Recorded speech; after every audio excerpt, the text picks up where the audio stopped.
Hi, this is Chronicles, and I'm your host, Simon Weston. Today we have a beautiful lady in the car who sadly has been furloughed and is in the presence of looking for a new job. She's going to tell us about the industry that she's in and the process and what it's like to look for a new job in surviving the aftermath of the corona, assuming there's not going to be another spike, as they say. So nice to meet you. Hello, nice to meet you. Nice to meet you too. I'm Zahal.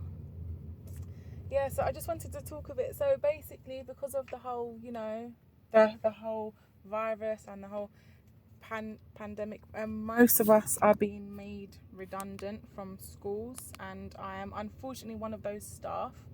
So I am now in the process of trying to find another job, and I mean, it's going well at the moment. I've got loads of people that have called back to me.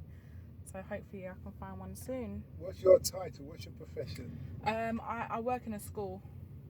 Yeah. I work in a primary school in the nursery and reception rooms.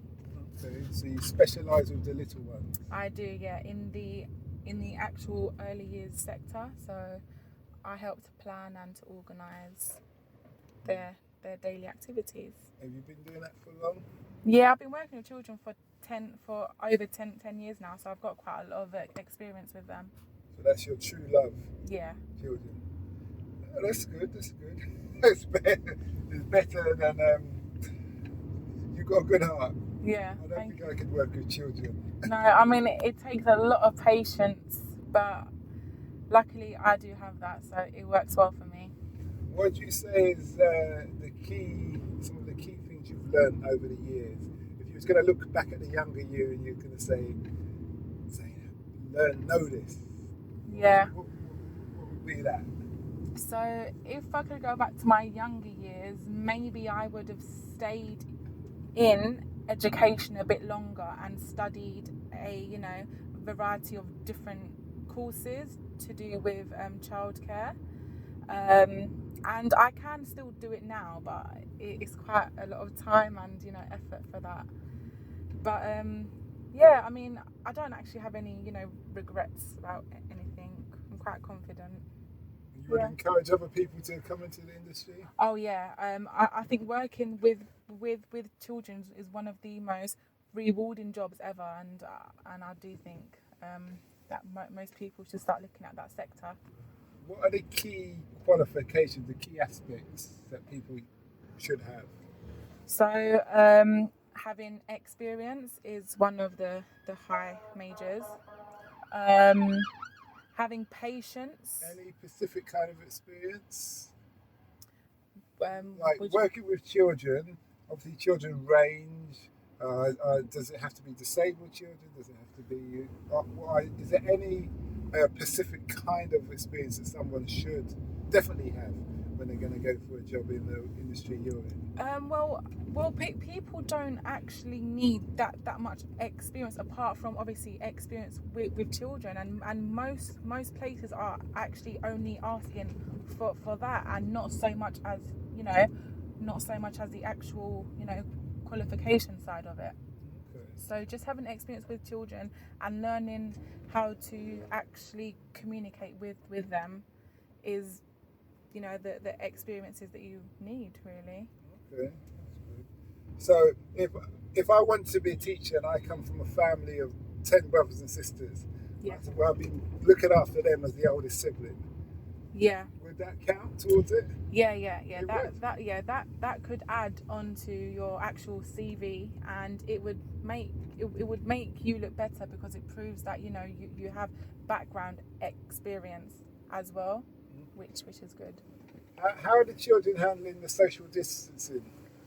Well, they are doing very, very well, bless them. I mean, in the beginning, it was a bit hard for them to actually get used to the new, routine.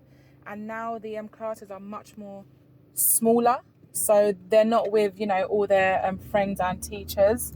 But no, they're doing really, really well. They're coping really well, actually, bless them. So the bonus thing is the teachers have got what they wanted when they wanted smaller classes. Yeah, exactly that. And I mean, it's much more calmer and relaxing, but it is still about, you know, doing work every day with them to ensure that they are learning in all areas. So, would you say that that the teachers are happier now, and the pupils are still happy?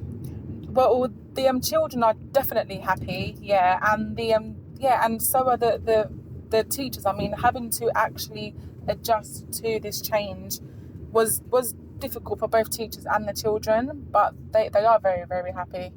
We are. I can see a lot of pros in that. You've got less homework to mark, Less homework. less potential tensions. Exactly Less that. I need to go to the bathroom. Yeah. Less, he's touching me. Yeah, that's true. Everything's kind of cut. What's the typical size of a class now? So now we have a class of 8 children. So Really? yeah. That's like private schools, isn't it? Yeah, so it's gone from having 30 children in one class to having 8 now.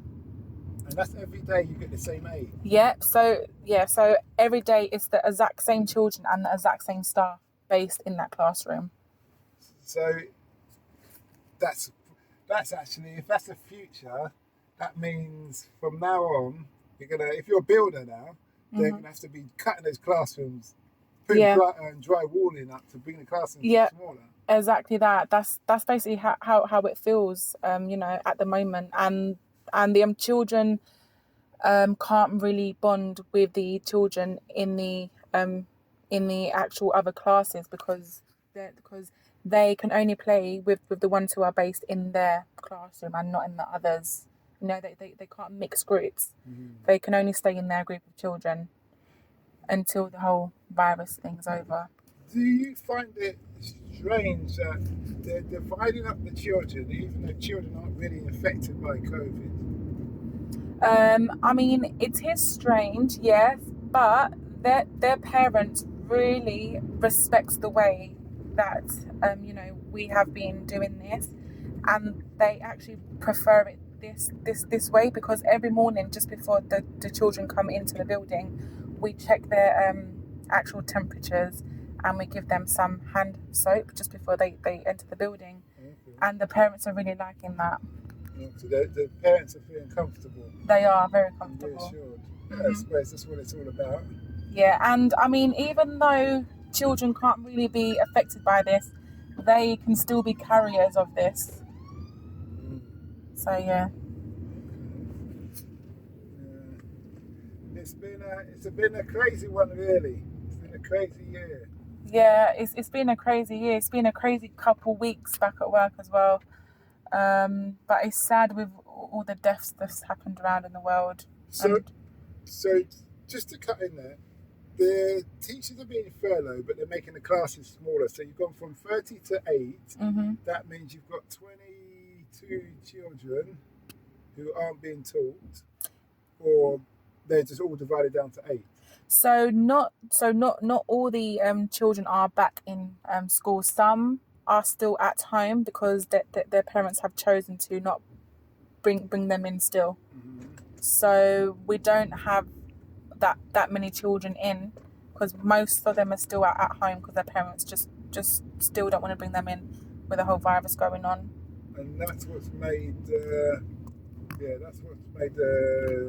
this furloughing of the teachers. Yes, yeah, exactly that. Yeah. It's a tough one. It is quite tough. But like you said, you're getting loads of job offers. Yeah, I am, and hopefully I will have one by September, because That's quite far. yeah, I know. Oh yeah, they're on holiday now, aren't they? Yeah, they are. When they go on holiday? So our school goes on holiday in 1 week's time. So after that, they'll be off for 6 weeks, ready to come back after summer. Does the school foresee that this is going to be a standard measure now of just 8 people to a class?